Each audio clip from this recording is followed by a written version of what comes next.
Hello, welcome back to Mtambo's Desk, a weekly podcast covering cryptocurrency, business, and technology topics from all over the world. My name is Duke Mtambo, and today's podcast is sponsored by Mtambo Drip, the number one clothing shop in Voi, Kenya. In today's episode, we are going to discuss the network state review with a special guest and a longtime friend, Jakub Simek, who is a co-founder of Wezesha DAO and a grant manager of Slovak Aid Agency.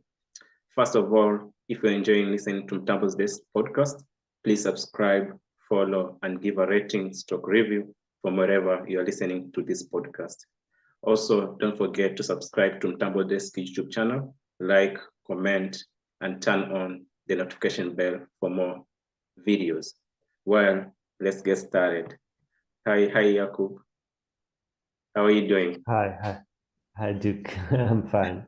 Good to see you. It's good to see you too. How is Slovakia and everything? We have autumn.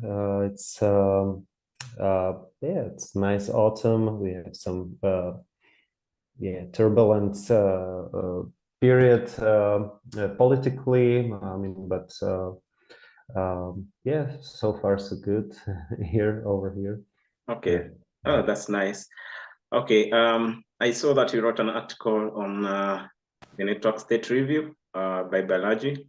Maybe we can dive into that. So maybe can you give us maybe an introduction about the network state review? Right. So I started to follow Balaji in 2020, like early 2020. He got on my radar because of the COVID-19 pandemics, and I wrote like a article capturing his ideas that I picked up from various podcasts. He's like a venture philanthropist, venture capitalist and a scientist, and he sold a couple of companies. He was CTO of Coinbase, and he is quite a good forecaster. Like he forecast what will happen during the pandemics in early January. Like people will be wearing masks. There will be some tensions, and nationalism will be on the rise, and like a couple of trends that he spotted very early on. He got right, and he had also interesting ideas about technology, how robotics, remote work will be important, how AI and other technologies will reshape the world, and also how politics will be shaped or changed by the current tech trends. And so I wrote like just an article in 2020, and actually Balaji retweeted it. So I was kind of like happy, like, okay. And looking back at the article, I even wrote about network state back then in 2020, but I probably didn't get the concept right. It was like very early for me. And so I kept listening to Balaji for like almost on a daily basis, like for 2 years. And so now I wrote a review. I read the book. It's available for free on thenetworkstate.com. So on his website dedicated for the book, but it's also available on Amazon. So you can buy it on Kindle, like a Kindle version. So I read it, and then I wrote like a review. I read it during the summer, and I wrote a review last month, and Balaji also retweeted that review. So, Oh, wow. so I was happy, like a 2 year journey. So it kind of motivated me to maybe increase my cadence, meaning like maybe writing like every other month or something. And then now, ideally, I would like to write maybe on a daily basis, like 5 times a week or something, like some very short articles, like maybe parsing his concepts, like maybe like something actually what we did on Wazesha was like bold Balagisms or something. So yeah, we wrote like a couple of articles like that. So, but I was thinking maybe I should continue with it like almost on a daily basis. So yeah, so that's like my idea. Oh, wow. To I mean to like what to do next. But so I wrote this review of the network state. So yeah, we can maybe then later dive into the concept. Mhm. Wow, so I read it, and actually it's a good review and it's a nice article. And through it, so a summary of the network state. So you wrote it's a network state. A network state is a social network with a moral innovation, a sense of national consensus, recognized founder, have capacity for collective action, and in-person level of civility, and integrated cryptocurrency, consensual government limited by a social smart contract, an archipelago of crowdfunded physical territories, a virtual capital, and an on-chain census that proves a large enough population, income, and real estate footprint to attain a measure of diplomatic recognition. So I saw that you wrote a review about city-states, network states, to network, city-state, nation-states to network states, and you say to beat fiat, one cannot return to gold. What did you mean by that? Okay, so the previous definition you just read, it's like directly quoting from the book. Also the book is divided like a network state in one sentence, in one paragraph, in one essay, and so yeah, it's like a very long definition. There is also a shorter one. Basically, that it's a highly aligned community that later crowdfunds territory and eventually gains diplomatic recognition. Yeah, and what I meant in this basically also like using or quoting another concept of Balaji, which is like V1, V2, V3, like some kind of synthesis of first like let's some physical version, then some like scanner version, and then a digitally native version, for example, or some kind of like thesis antithesis synthesis. And so like in this example, city states were like the original kind of version of how they were like various like city states, let's say Hanseatic League city states, or like some maritime Middle Eastern city states, or let's say, and they were mostly beaten by the nation states, and it has something to do with technology, meaning like with the printing press. The printing press and literacy enabled larger and larger countries to come into existence. So like once you had a literate population and military and you could create a bigger and bigger armies, and also people could the ideas could spread much faster, you know. So people were reading some books, some posters, some pamphlets, there was some propaganda, and it led into religious wars, like 30 years war in the 17th century, so 16 something, and it was quite a bloody war. And in 1648, it ended in the Peace of Westphalia, and that's how the modern kind of, at least European nation states were born. And then later on, there was some period of nationalism. There were these Napoleonic wars.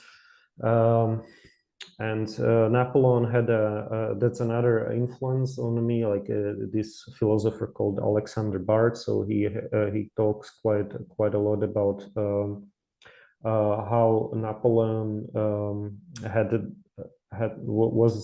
the army that everybody in the army could read actually, and it made it quite effective. And so when Hegel saw this army rampaging through his hometown of Vienna, if I'm correct, he saw and he was kind of excited actually because he's a philosopher. So, and he was like, "Wow, this is the future this is the future, or this is like the current kind of." The culmination of history. This is the modern state, and so it was kind of related to printing press. You know, like in it took a printing press innovation, like from the 14 something, so like 15th century until like 19th century or something to really mature and to kind of show or give birth to another kind of like way how the countries are organized. And so and this became the dominant ways. For example, Balaji talks about India, the reunification of India, and that there were like over 500 or even maybe 600 princely states, and they were after the British after the British dominance was over and the India gained their independence. Actually, there was another process that they had to reunify the whole kind of the continent or the whole India into one country. And for example, he gives another example of San Marino, which is a small actually city-state in Italy, and this city-state was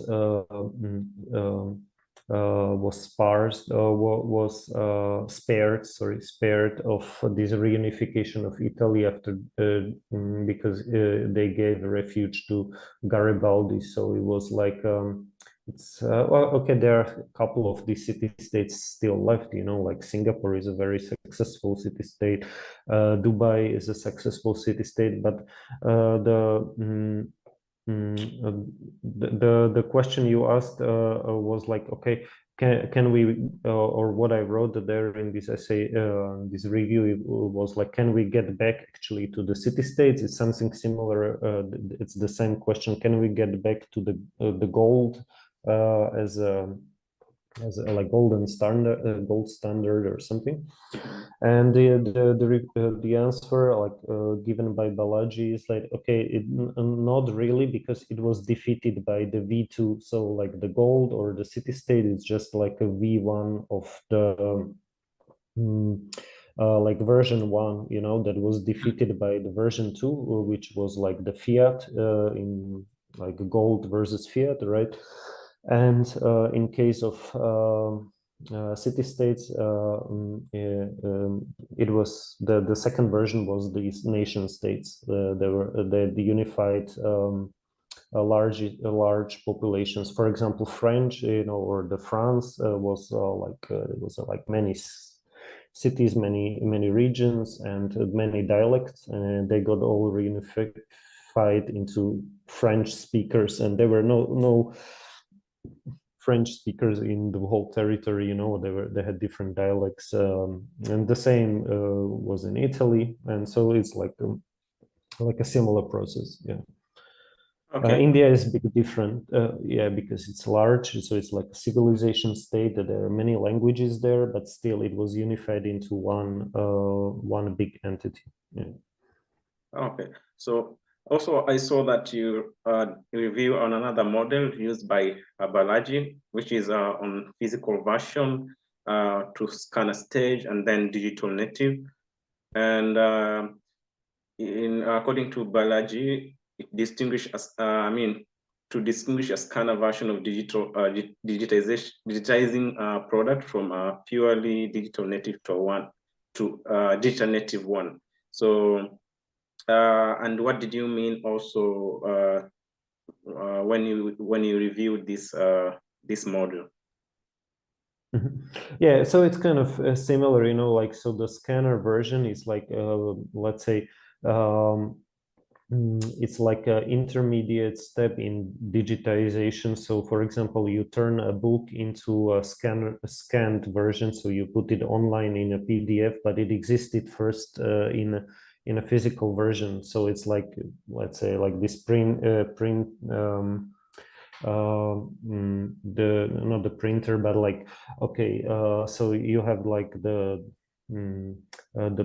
print, something that is a printed version, or let's say there is a like an offline lecture given by a professor, and you record a lecture and you put it online. So but it existed first in the physical, like offline or analog or something. There is an analog version of it. So, and the purely digital or digitally native, it's like Bitcoin, for example, because it wasn't, there is no physical analog to it. So it's like purely made online for the internet age and digital age. So, and similarly, like you can, let's say, put many countries, also Kenya, also like, let's say, Estonia, try to be as digital as possible, but it's but mostly, for example, they have some physical services or services that were like pre-internet age, and then they put those services onto a cloud or online. And so this is like this intermediate stage, let's say, of digitalization.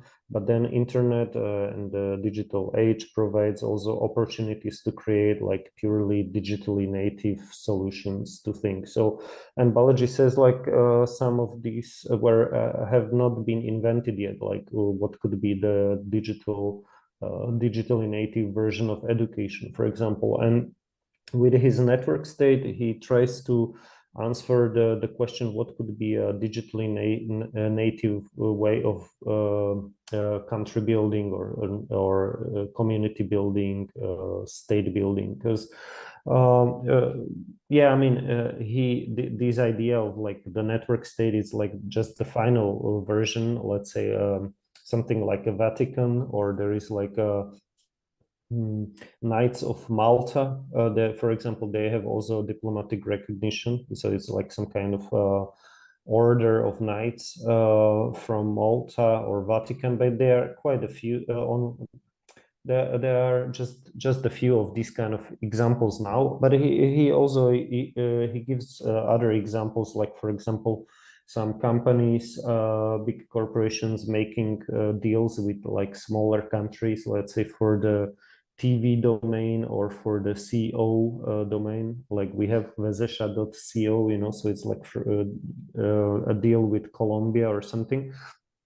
So if you create a large enough community, it's kind of much easier to get some kind of diplomatic recognition, let's say from a city or from a country or something like that. But he has like maybe 5 levels of like community building until you reach the network state level of the eventual diplomatic recognition. But also, for example,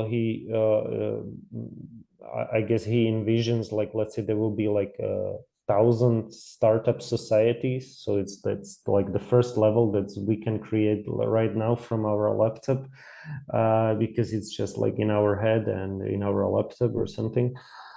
That's the startup society, but maybe out of these 1,000 startup societies, maybe only like 5 or 10 will get into that stage of like a network state. Like they will get large enough, so, and yeah, wealthy enough or aligned enough and stuff. So there are like these stages. Yeah. Okay. Okay, that's cool. And so you also say, like, in your review, that you mentioned that God is dead, government is dead, long live the network. Can you explain the statement? Okay. Well, it's Yeah, it's a like a just a kind of provocative statement, but it's meant quite. It's just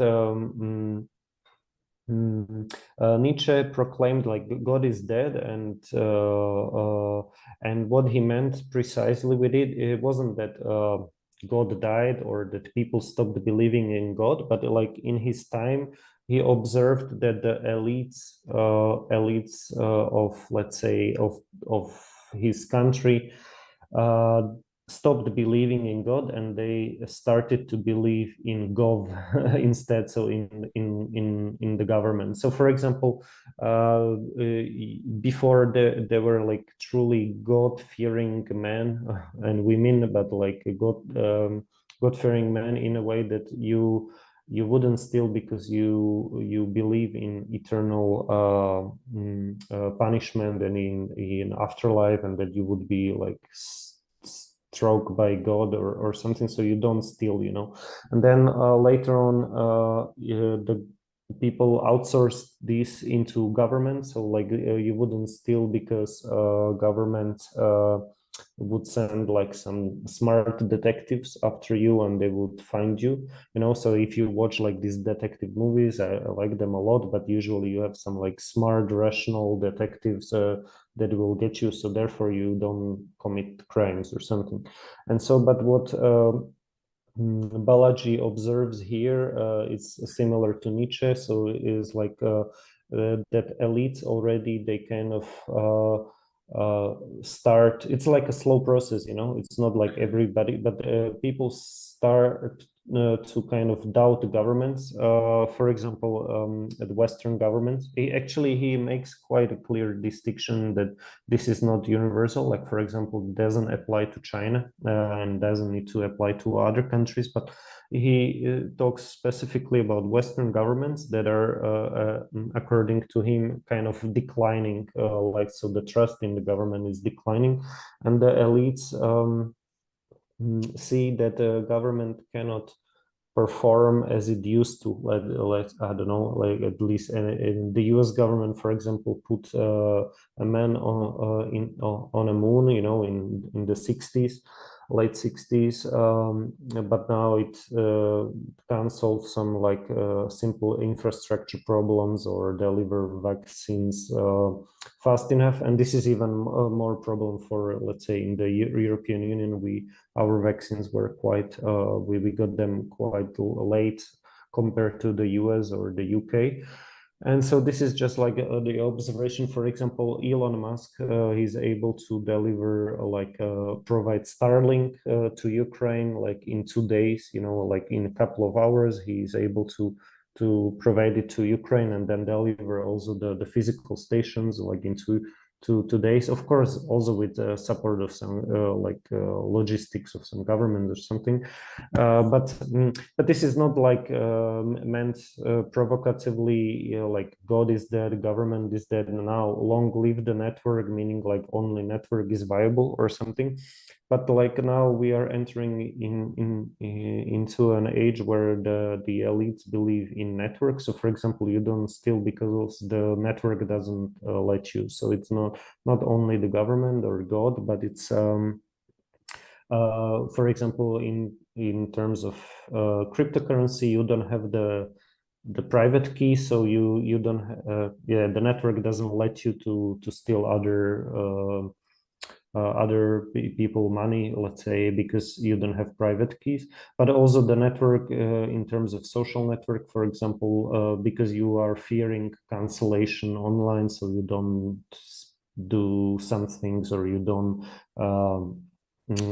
talk about some things, or you kind of watch what you say because the network is observing you. So it's something like, yeah, it's just like not a metaphor, but like a metaphor for another age. But very important is that you can have hybrids between this like God state and the network. So the network state is like a hybrid between the network and the state. So it's like the network that has also some state properties, or some state that has also network properties. So yeah. Okay, that's great. And so also you wrote on this review that there are three main powers today, and that is according to Balaji, and that is communist capital, woke capital, and crypto capital. Can you please expand and explain this to me? Mm-hmm. Okay. Yeah. So it's like in terms of like what are the okay, there's three because I guess it's easy to remember three, but it's also like if you look at like what are the top three technologies, for example, it's like social network. They're quite big. Let's say Facebook has 2 billion users, Facebook plus Instagram and let's say WhatsApp, or maybe even over, yeah, okay, but like a lot of, let's say, over 2 billion or something users. So this is like social, okay, and then there is like AI, that's also very like rapidly growing technology. And the third one is crypto. Okay, so it's it's growing, but it's very early. You know, maybe in 10 years it will get mainstream or something. You know, but it's very early still, crypto. So and correspondingly, okay, what he says like woke capital is again this kind of Hegelian synthesis or hybrid between like a woke ideology, like he calls it, like okay, NYT, like New York Times, maybe not today. It's kind of social media. Sometimes Twitter is upstream of media, but like NYT, like New York Times, is like the most prestigious of the American press or newspapers, yeah, news outlets. So okay, so NYT versus CCP, it's like the Chinese capital or the communist capital, he calls it. Like again, it's a hybrid between two ideologies basically, because capitalism and communism were like opposed, but you can actually create like effective hybrids, or even ineffective in some cases, but these three are quite effective. So woke is also kind of like a more decentralized ideology for the online age. So it's not about redistribution of property, but it's a redistribution of status, let's say online status, like you get some likes when you hate some people, or you are calling them out for being bigots or something. So so this is woke capital, and he abbreviates it into Balaji abbreviates it into NYT, because it's like kind of like the most prestigious of the press, and they are kind of leading the conversation still, and policymakers listen to them. And basically, they can fire, let's say, a president, the U.S. president, but the U.S. president cannot fire some journalist at NYT. So that's how Balaji argues, that they're upstream, the press is upstream of the state. And in this term, the press and this it's kind of fused with social networks, so, and the network mobs. Okay, so but NYT versus CCP. CCP is like the Chinese Communist Party, so that's like the Chinese capital, or communist capital, and BTC, it's like Bitcoin. So and there are also these corresponding three big technologies. So like social networking, that's like the NYT, or the woke capital, and then AI, that's like the CCP, like the Chinese are using AI quite a lot, they're quite focused on it. And BTC and the crypto capital, it's kind of obvious. So it's like crypto and Web3 as a third power attractor or a pole. Yeah. Okay. And so you also wrote that the map is not the territory, and the digital territory can be mapped. So, and that is more of like metaverse will reopen the map. Can you also explain that or expand that? Yeah. Okay, just like maybe getting back to these three attractors or power attractors, you can also think about it like hard power, like it's like the Chinese or CCP, because they can build highways, they can build a lot in the physical world. They're quite active. Soft power, that's like the NYT, because it's like you need to use persuasion words and some kind of cultural influence. So that's like the soft power. And BTC here, or Web3 in general, it's like the smart power. So you can have like a hard, soft, smart power. And then also here, or I can, I mean, argue that there is also a stupid power that's kind of like a maximalism, like when you take it too far. But it's also quite important because sometimes, I mean, yeah, you sometimes you need also some kind of dedicated groups that are, but okay, but too much of this kind of it can become, of course, ugly, or maximalism, just like hating other cryptocurrencies or other ideologies and this and that. So okay, but getting back to your question about the territory. Okay, so yeah, the map is not the territory, but like the metaverse could reopen the map, means like uh, the mobile phone, that's again Balaji, but mobile phone made us more mobile, meaning like mobile phone apps were probably not that great at first compared to web apps and to like compared to like desktop apps, but but mobile phone became a convergence device. So instead of like lots of mm, devices and gadgets, let's say camera, radio, television, some computer game, I mean, consoles, game consoles. I don't know, even like a torch, whatever. All these devices, like a video recorder, I don't know, like all these hardware devices, like they converged into mobile phone, and so you can imagine, like it's like thousands of euros, dollars, even like millions, maybe got that you would need to pay to own a camera, to own I don't know, voice recorder, this and that, back in the 80s, and then it all converged in early 2000s, and then into a smartphone that we have now. And with the metaverse and mixed reality or augmented reality glasses, that's like a prediction that this will be another convergence device, convergence device that will actually kind of put the even dematerialize the mobile phone into something like augmented reality glasses.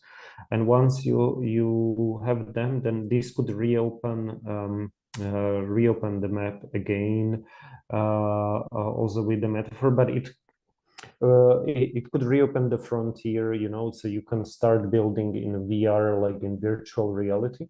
But for example, you could also create some kind of like secret societies or something in a way that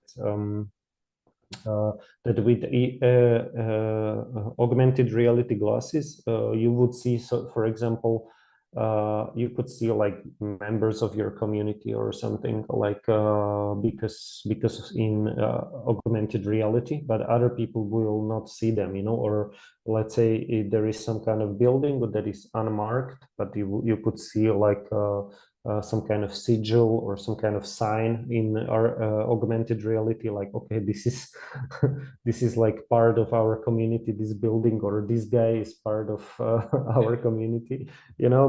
But the other people don't see it because it's like encrypted, so it's kind of so this was meant like this. And Balaji explains it in a way that, for example, it's difficult to be jealous about something that you don't see, like kind of quoting or using René Girard's mimetic theory, meaning like, for example, if you see someone driving a Lamborghini or something, you want that Lamborghini, or a Jeep, you want that Jeep, or Land Cruiser, whatever. Or when you see a border, you can get passionate about the border, and there are some border disputes between many countries.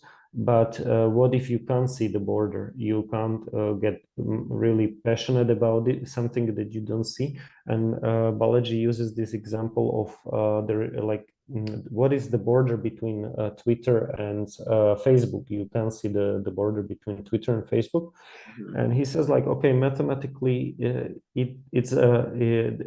border would be the people that use exactly 50% of their time they spend on Twitter, and 50% of their, like, I don't know, online time they spend on Facebook. So this would be like the border. Like, let's say they're using only these two apps, and they use them, or considering these two apps, they use them 50-50. So that's like the border, like between the Twitter and Facebook. But Facebook can't see this border, and Twitter can't see this border, because they don't have the access to the other company's data. So the border is invisible, and something similar is possible also for these like startup societies and network states. Like, you wouldn't see the border, so you wouldn't get like jealous or agitated about it. Mm-hmm. Oh, nice. That's a nice review. So you also said, you also quoted James Barksdale. The only way to make money is bundling and unbundling. The internet is driving both. Can you explain that statement, or that quote in the situation of bundling, unbundling, and rebundling? Okay, yeah. So this is like the very deep concept, and widely used by Balaji. That it's kind of like half joke, but the only way how to make money, it's by or online, or it's by bundling and unbundling, unbundling and bundling, rebundling. But it's like a metaphor for, let's say, you had the CDs, like where you had the songs. Yeah, you bought a CD, and you had, I don't know, 12 songs there, and then you unbundled those CDs into individual MP3 files, so individual songs, and you rebundle them into a playlist, like, I don't know, Spotify playlist or something. So but it's like a V3, so it's like a third version. And what Balaji says, it's all like a helical, or he uses like a helical theory of history. So it's kind of seems like a cycle, but you end up higher, it's like a spiral or like a helix. So it seems like you are moving in circles, but actually you end up, the V3 is better than just like the CD, obviously, because I don't know, the CD gets scratched, but the playlist is like dematerialized, it's online, it has some other properties than the V1 or the V2 didn't have. So and so this like unbundling or bundling, unbundling, rebundling, it's like a process also applicable, I don't know, for many areas, not just technology. Yeah, could so this could also be something. This is like also a metaphor for centralization, decentralization, re-centralization. And so Balaji says like the least favorite or something word, but a very important word is re-centralization, which would be something like rebundling. Meaning like he kind of predicts like the world would in the East, let's say in China, the centralization tendencies would grow, like also thanks to AI, and in the West, the decentralization tendencies, he calls it like American anarchy, like a scenario, a future scenario or futuristic scenario, and in China, it's like Chinese control scenario, and between these two poles, that would kind of like two dystopias or something. There is something like the third option of like international intermediates that let's say like countries in Africa or India or Eastern Europe or something, they could like then try to rebundle or re-centralize, maybe also using like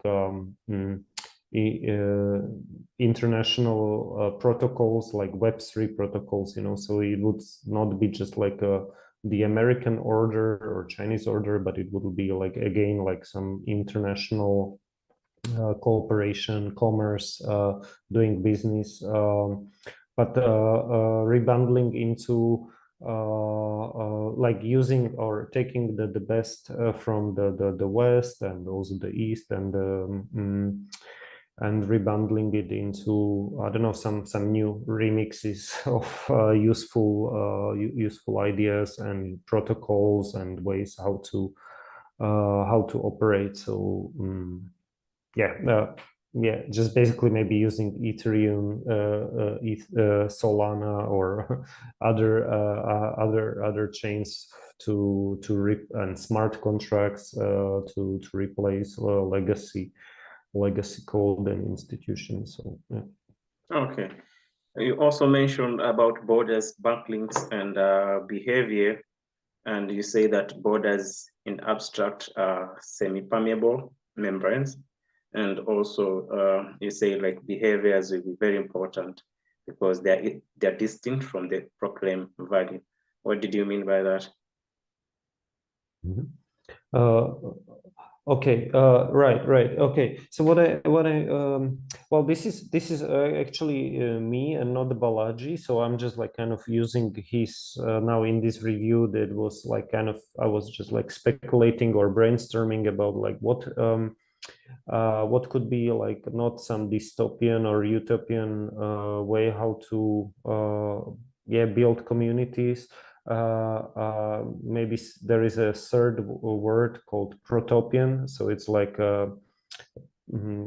gradual, it's like utopia, dystopia, and protopia. Protopia is like you want every year to be a bit better, to progress somewhere, like but you don't want to end up in some dystopia or like utopia, like you have to change everything in an instant or in a year. So okay, so the behaviors are quite distant from values. Means like you can have people who have, I don't know, they proclaim like they have, I don't know, they believe in this ideology or in this kind of, let's say they believe in freedom, or let's say they believe in Bitcoin and in freedom or something. But what's important is how they behave. If they behave like toxic kind of maximalists, so meaning like, I don't know, they hate other cryptocurrencies, and they send, let's say they want to send some like SEC or some regulators after your currency, so then doesn't kind of reflect the value they hold, like believing in freedom, and when they want to, let's say, persecute other cryptocurrencies. That's just like a silly example, but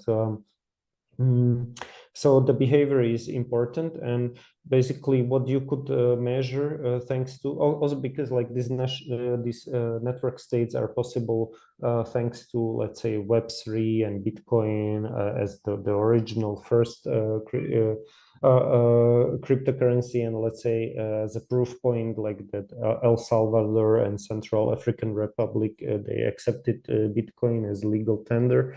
But then Web3 enables like these network states, and because you can prove a lot on chain, like using blockchain, so you can have like on chain proofs, and what I meant by these behaviors, that the behaviors are important, like so in China it's kind of like the centralized version of the social credit, like you have like the Sesame credit, and I don't know how scaled it is, but they are testing it, so you have like how well you behave, and if you behave well, it depends, you get some bonuses, but also, let's say, if you have there are some issues with your behavior according to them, then, for example, you could be refused to travel on train, or you could be refused to fly or something like that.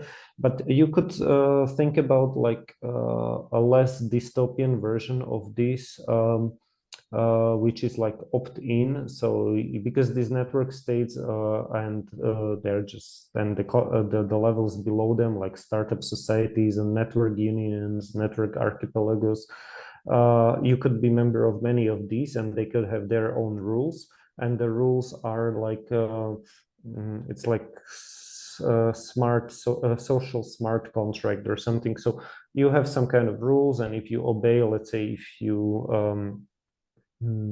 or if you have like some create some good karma, like you gain I mean, like online or karma through your activities, let's say, I don't know, helping the community, giving some advice, volunteering for some work or something. It could kind of these behaviors could be tracked, like Balaji mentions. Okay, this is my idea with the social credit kind of being used for this. He doesn't use this kind of words, or like this idea. He doesn't link them. The idea of let's say this online karma or Z karma as like zero knowledge karma with the social credit score, but I kind of link these ideas. It could be like something like a decentralized social credit score or something like that, meaning like your behavior could be mapped and tracked and online, and you could have like this like zero knowledge karma, meaning like, for example, nobody doesn't need to know that you are from Kenya, or you are a man, you have this and that age, but all that counts is like, let's say, your skills. And but in this example that I'm using, it's like this also you could track your behavior like this, and prove that you had this kind of karma or behavior, let's say, in this network state. Another network state, when you, let's say, want to apply for another one, you could track all these and prove all this with while still being, for example, pseudonymous, so you could like protect your anonymity. So this was kind of like sorry for speaking too long, but the idea about the behaviors, like, they will be more important, because you could have all ideologues and nice kind of ideas about like how people should behave, and like, okay, I believe in, let's say, freedom, equality, this and that, but it depends, like, your behaviors show like what you actually believe in. So that's how you behave. Like, if you hate other beliefs and other ideologies online or something, then it doesn't kind of prove that. It shows that maybe you're not as tolerant as you proclaimed before. And for example, if you take more than you give, it also kind of shows like, like maybe it should be more equal, that relationship, like taking from the community more than you're giving. So this kind of, or how reliable you are. Yeah, so this was like the idea that I think behaviors will matter quite a lot, more than ideologies. Yeah, and what you believe in. Okay, and according to Balaji, he thinks that network state with Web3 will provide this promise of exit. As we come to an end of this episode, what are your thoughts on this? Yeah, okay. Yeah, it will enable exit from current institutions, broken legacy codes or legacy institutions or territories, thanks to, let's say, thanks to various trends in technology and also in culture. Like, so the remote work became more feasible. So that's like that was a cultural trend, not the technological trend after COVID-19 pandemics. So it's like more people accept others who work remotely, which means like that there will be like this longitudinal arbitrage possible. So thanks to fast internet like broadband or Starlink, it doesn't really matter if you work in Kenya or Cape Town, in South Africa, or let's say in Mombasa or Mombasa, Cape Town, or let's say Zurich, or in Oslo, in Norway, or something, because you are actually plus minus 2 hours, you are in the same time zone. So if you work remotely, it's the world will be divided more according to the longitudinal from south to north and not west to east, you know. So it's like it's the time zones will be more important. So that's like one trend. Another one, okay, the fast internet. So if the internet is fast, I mean, I remember how internet was slow, let's say also in Slovakia and also in Voi, and especially outside Voi. In Voi, it was quite fast, as I remember, even 10 years ago.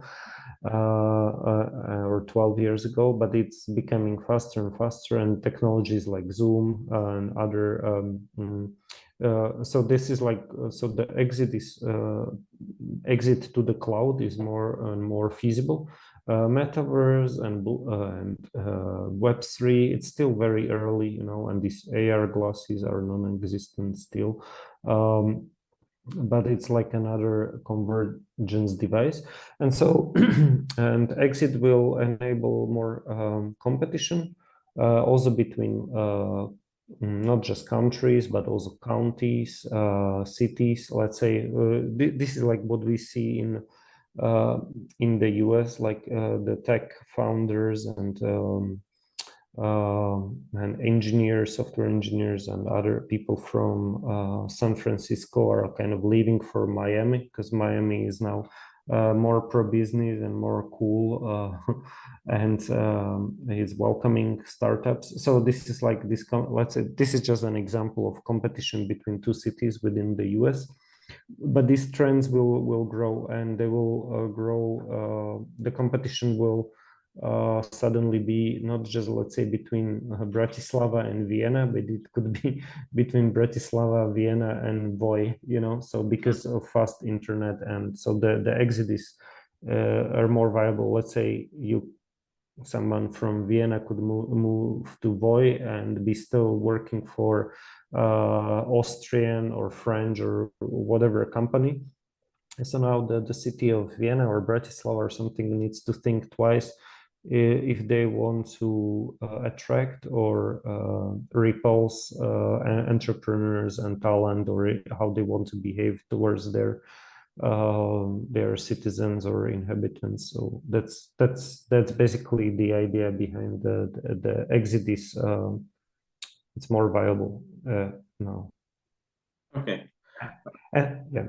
Okay, and sorry, I know you want to you wrap up, but just like to say, like, okay, and this is also the core idea between the network state, that it's maybe just the fifth level, but you first start online, you build community online in the cloud. So that's like the exit to the cloud. You know, you can start a startup society from your laptop. It's just could be just like two of us, and then the next stage is like a network union. The network union is a community that has proven the high alignment. So, for example, if you have 100 people and you want them to retweet something or like some tweet or something, let's say 95 or all 100 of them will like it, not just like 1%. That's kind of like the measurement of the high aligned community. And if you are able to create these kind of like guilds, let's say for I don't know, let's say a graphic designer guild that is highly aligned. It's just an example, and then only then you can meet in metaverse and stuff like that. But then only then maybe you should crowdfund territory, meaning like buying some houses or something like that. So and starting to live together, work together, and stuff like that. So yeah, okay, but that's for another time. Yes. Just like so this is the exit first. If you cloud first, land last, but not land never. That's how Balaji talks it, like cloud first, land last, but not land never. So you should start in the cloud and build the community in the cloud. Yeah. Okay. Thank you, Jakub, for honoring my invitation to come and give more insights on the network state review that you wrote on Mtambo Desk podcast. This has come to an end of this episode, the network state review by Jakub Simek. And if you want to listen to more podcasts, please subscribe, follow us from wherever platform that you're listening this podcast to. This podcast is a weekly podcast, and we shall be releasing more episodes every Monday. Thank you. And Jakub, thank you so much for joining. Thank you, Duke. Yeah, it was a pleasure. Thanks a lot. Okay. Take care. Lala salama. Good night.